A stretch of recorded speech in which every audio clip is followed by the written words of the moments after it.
আমার সামান্য হাত ধরাই ব্যথায় কুঁকড়ে যান, তাহলে আমার সাথে যুদ্ধ কিভাবে করবেন? কিভাবে নিজের প্রতিশোধ নিবেন মিনেশা সাহের? মিনিষা কোনো উত্তর দিল না। বসা থেকে দাঁড়িয়ে যায়, শাহেরকে সম্পূর্ণ উপেক্ষা করে চলে যায় কক্ষ থেকে। শাহের মিনিষার হাবভাব দেখে বলে, মরে যাবে তবুও সাহায্য চাইবে না। বেচারা সাহের, তোর জীবনে যে আরো কত ভোগান্তি আছে। ড্রয়িং রুমে এসে আরেকটা মোম ধরায় মিনিষা। তারপর মোম নিয়ে পাকঘরে চলে যায়। সে ভেবেছিল একা মানুষ রাতে একটা ডিম ভাজি করে খেয়ে ফেলবে, কিন্তু এখন তো শাহেরও। নিজে ডিম খেলেও শাহেরকে কি আর ডিম দেওয়া যায়? এখন এই অন্ধকারে মিনিষা কি করবে ভেবে পেল না। দাঁড়িয়ে মনোযোগ দিয়ে কিছুক্ষণ ভাবলো, কিন্তু তার শূন্য মস্তিষ্কে শুধু ডিমই ঘুরছে। বিরক্ত হয়ে আবার নিজের কক্ষে ফিরে এলো। মোমের আলোয় মিনিষা কক্ষে কাউকে দেখতে পেল না। মনে মনে ভাবলো হয়তো শাহের রাগ করে চলে গিয়েছে। খুশি হয়ে পেছনে ফিরতেই মিনিষা ধাক্কা খায় কিছু একটার সাথে।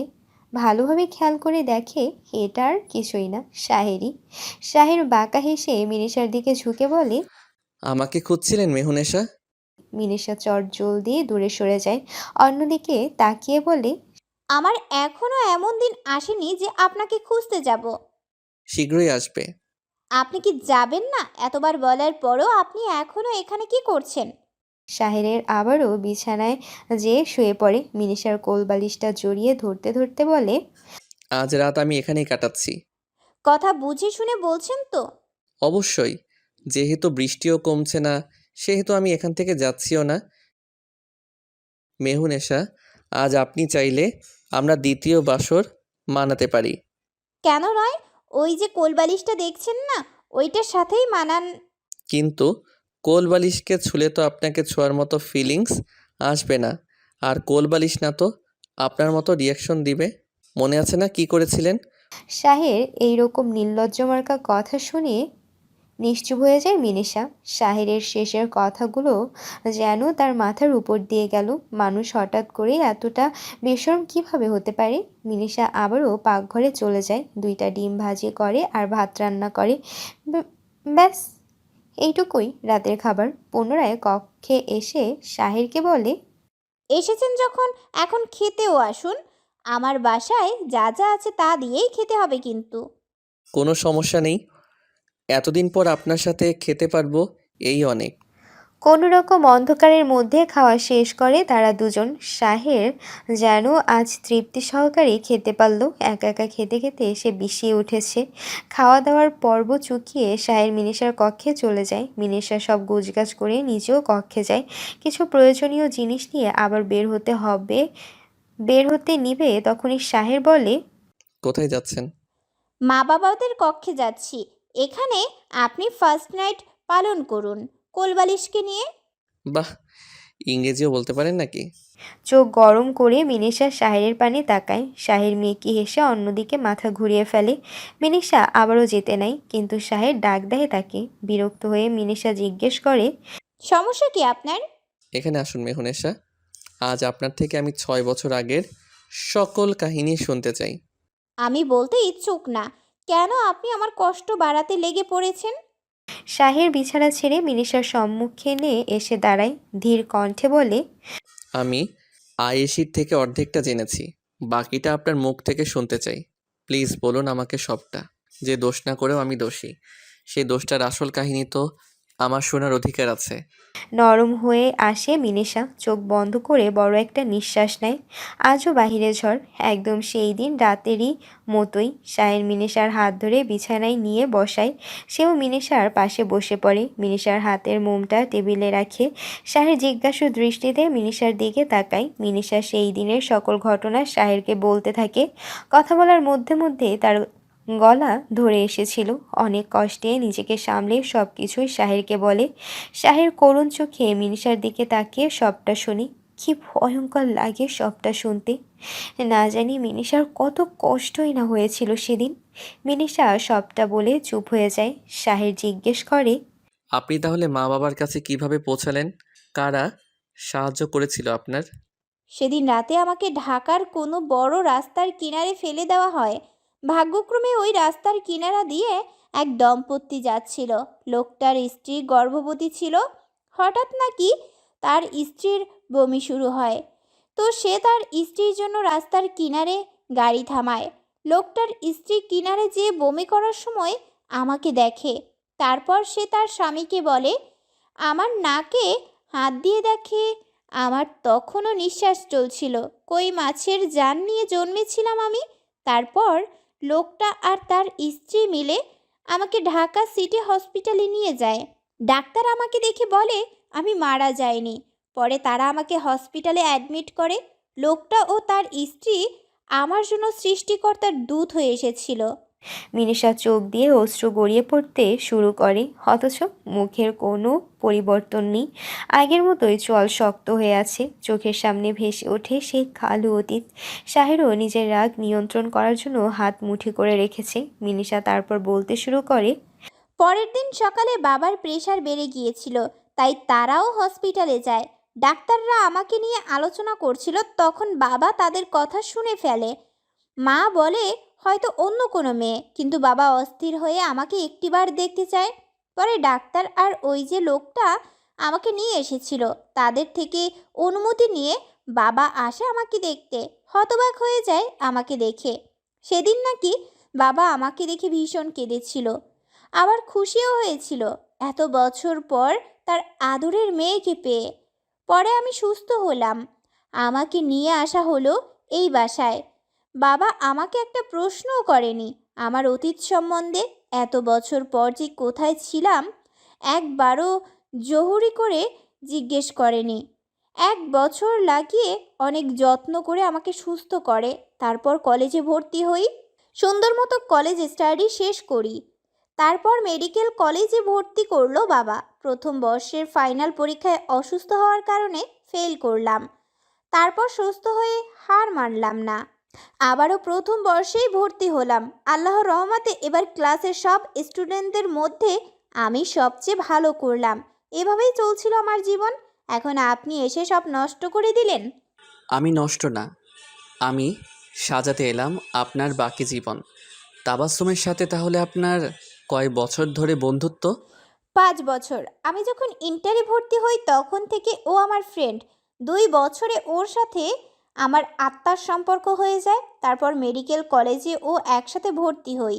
প্রথম বর্ষে যখন আমি ফেল করি তখন ও ভালো ফলাফল করেছিল, কিন্তু আমার জন্য আবার প্রথম বর্ষেই ভর্তি হয়।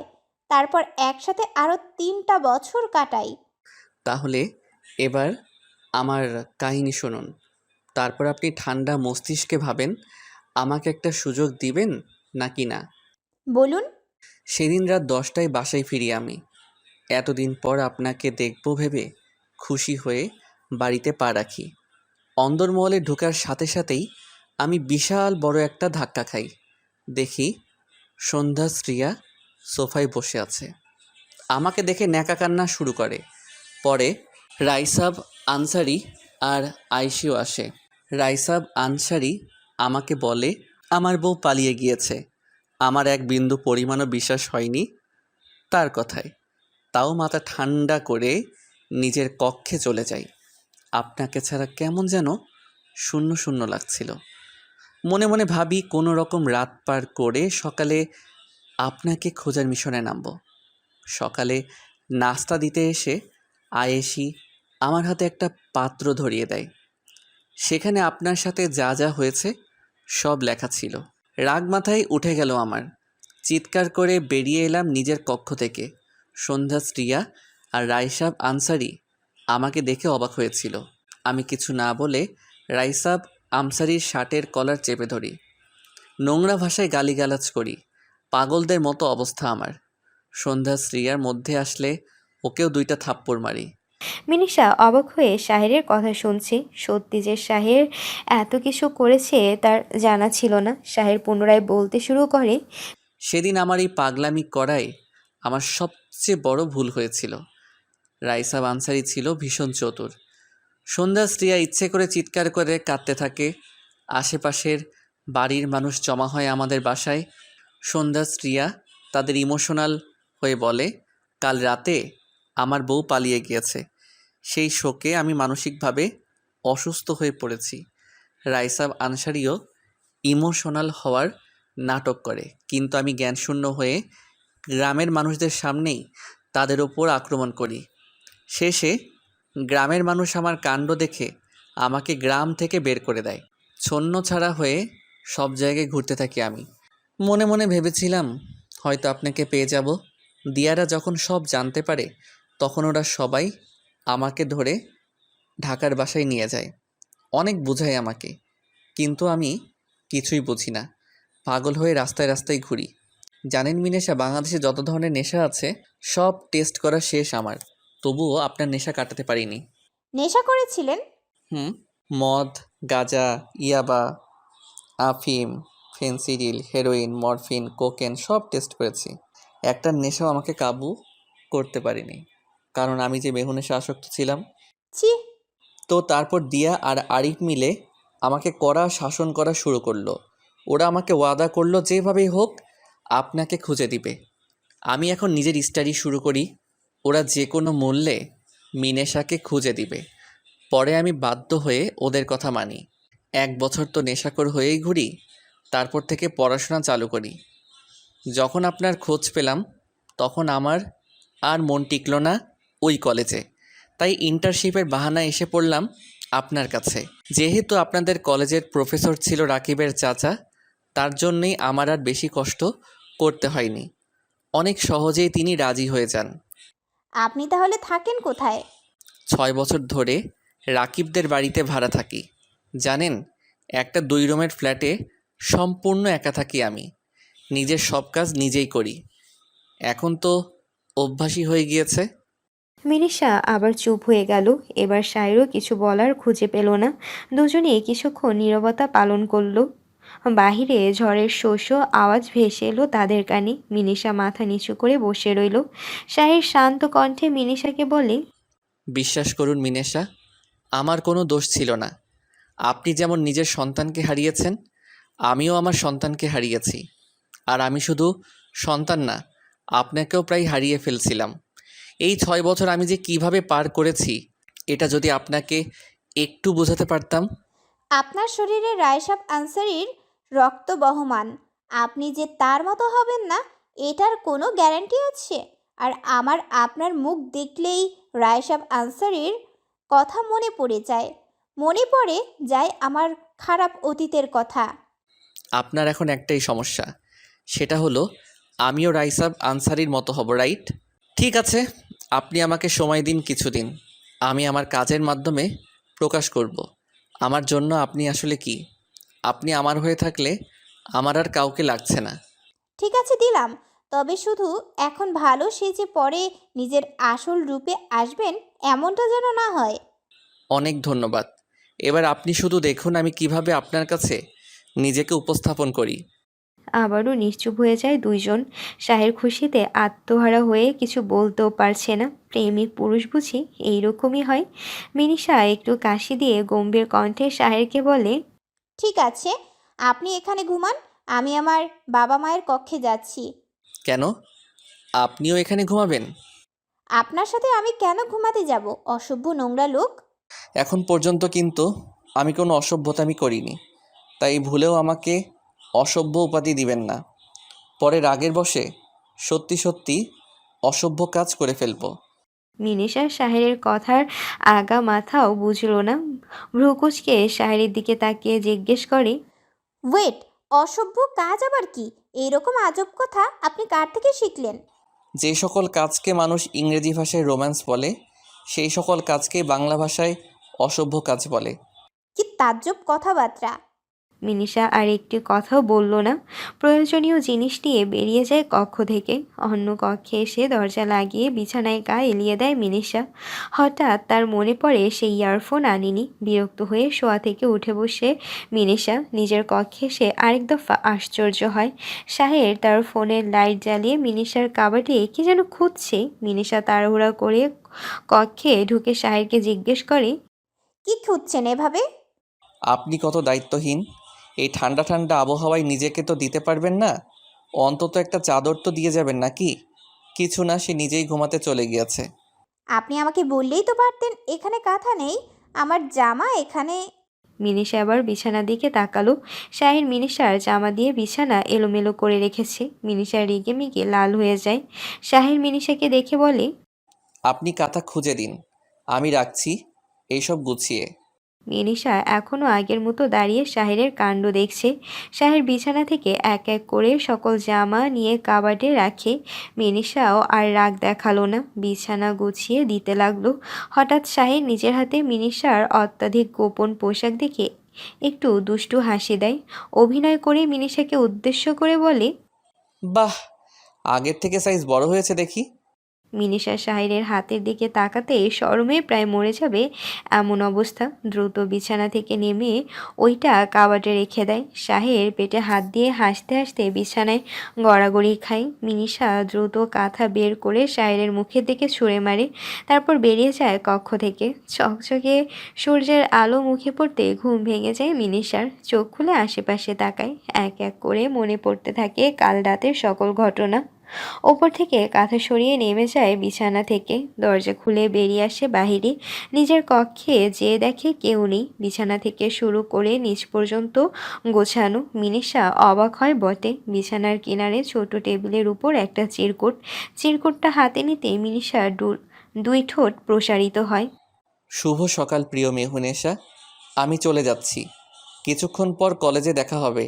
ঠিক মতো খাওয়া দাওয়া করিয়েন। কাঠির মতো হয়ে গিয়েছে আপনার দেহখানা।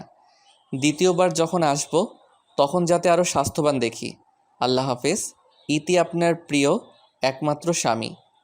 কলেজের সামনে আসতেই রিকশা থেকে নেমে পড়ে মিনিষা। ভাড়া মিটিয়ে সামনে এগোতে যাবে, তখনই তার নজর পড়ে কলেজের সদর দরজায় দাঁড়িয়ে থাকা শাহেরের দিকে। হালকা আকাশি রঙের শার্ট পরেছে, তার সাথে কালো রঙের প্যান্ট। ভদ্র ছেলেদের মতো চুলগুলো সেট করা, চোখের নিচে কালো হয়ে আছে। হয়তো কাল রাতে ঠিকমতো ঘুমাতে পারেনি, তাই একটু বেশি আকর্ষণীয় লাগছে বোধহয়। চোখ সরিয়ে ফেলল মিনিষা। শাহেরও এতক্ষণ পলক না ফেলে তাকিয়েছিল মিনিষার দিকে। এই মেয়েকে দেখলে তার শুধু তাকিয়েই থাকতে ইচ্ছে করে। কি আছে এই মেয়ের মধ্যে? কোথা থেকে দৌড়ে আসে তাবাস্সুম। মিনিষাকে দেখে ভীত হয়ে মেয়েকে হাসি দিয়ে বলে, জানু ভালো আছিস?